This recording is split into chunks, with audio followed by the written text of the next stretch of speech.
ഗ്രാമപഞ്ചായത്തിലെ 15-ാം വാർഡിൽ പ്രതിഭാ സംഗമം നടത്തി. പട്ടാമ്പി MLA മുഹമ്മദ് മുഹസിൻ ഉദ്ഘാടനം ചെയ്തു. 15-ാം വാർഡ് മെമ്പർ മുജീബ് കരുവാൻകുഴിയുടെ വിഷൻ 50 എഡ്യൂക്കെയർ പദ്ധതിയുടെ ഭാഗമായാണ് പ്രതിഭാ സംഗമം നടത്തിയത്. പട്ടാമ്പി MLA മുഹമ്മദ് മുഹസിൻ സംഗമം ഉദ്ഘാടനം ചെയ്തു. വ്യത്യസ്തമായ പ്രവർത്തനങ്ങൾ നടത്തുന്ന ഒരു മെമ്പറാണ് മുജീബ്. തീർച്ചയായിട്ടും ഈ വിഷൻ എന്ന് പറയുന്ന ഒരു പദ്ധതി ഇതിന്റെ ഭാഗമായി ഇവിടെ നടക്കുകയാണ്. ഞാൻ പല ഘട്ടങ്ങളിലും നോക്കിയിട്ടുണ്ട്. വിദ്യാഭ്യാസ മേഖലയിലാണെങ്കിലും പാലിയേറ്റീവ് മേഖലയിലാണെങ്കിലും ഒക്കെ വളരെ നല്ല പ്രവർത്തനങ്ങളാണ് ഈ വാർഡിൽ നടക്കുന്നത്.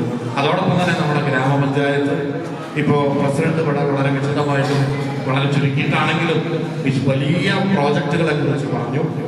പല മേഖലയിലും ആളുകൾ എത്തി നോക്കാത്ത പല മേഖലകളിലും മാതൃകയായിട്ടുള്ള പ്രവർത്തനങ്ങൾ നടത്തുകയും ആ മേഖലകൾക്ക് വേണ്ടി കൂടുതൽ സമയം ചെലവഴിക്കുകയും ഫണ്ട് ചെലവഴിക്കുകയും ചെയ്യുന്ന ഒരു പഞ്ചായത്ത് കൂടിയാണ്. ഉദാഹരണം പറഞ്ഞാൽ കേരളത്തിലെ 2ാമത്തതും പാലക്കാട് ജില്ലയിലെ ആദ്യത്തതുമായ ഭിന്നശേഷി അംഗൻവാടി ആരംഭിക്കുന്നത് നമ്മുടെ വെള്ളയൂർ പഞ്ചായത്തിലാണ്. കേരളത്തിൽ ഇന്ന് നിലനിൽക്കുന്ന ഏറ്റവും വലിയ ബഡ്സ് സ്കൂളുള്ളത് നമ്മുടെ മണ്ഡലത്തിലാണ്, പട്ടാമ്പിയാണ്, വല്ലപ്പുഴയാണ്. എന്നാൽ അടുത്ത വർഷമാകുമ്പോഴേക്കും ഏതാനും മാസങ്ങൾ കഴിയുമ്പോൾ കേരളത്തിലെ ഏറ്റവും വലിയ ബഡ്സ് സ്കൂൾ എവിടെയാണ് എന്ന് ചോദിച്ചാൽ അത് ഒന്ന് വിളയൂരിലും ആണ് എന്ന് പറയാൻ കഴിയുന്ന രീതിയിലുള്ള നിർമ്മാണം അവിടെ നടന്നുകൊണ്ടിരിക്കുന്നത്. ഗ്രാമപഞ്ചായത്ത് പ്രസിഡന്റ് ബേബി ഗിരിജ അധ്യക്ഷയായി.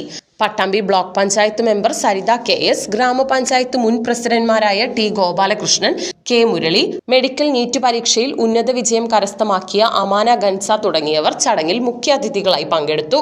മെഡിക്കൽ UG നീറ്റ് പരീക്ഷയിൽ ഉന്നത വിജയം നേടിയ Amana ഗൻസയെയും SSLC +2 LSS USS NMMS പരീക്ഷകളിൽ ഉന്നത വിജയം നേടിയ വിദ്യാർത്ഥികളെയും മുഹമ്മദ് മുഹസിൻ MLA മൊമന്റോ നൽകി അനുമോദിച്ചു. വിഷൻ 50 ടാലന്റ് ക്യാമ്പിൽ പങ്കെടുത്ത് വിവിധ മത്സരങ്ങളിൽ വിജയം നേടിയവർക്ക് പ്രത്യേക സമ്മാനങ്ങളും ചടങ്ങിൽ വെച്ച് വിതരണം ചെയ്തു. ചടങ്ങിൽ രക്ഷിതാക്കളും വിദ്യാർത്ഥികളുമായി നിരവധി പേർ പങ്കെടുത്തു.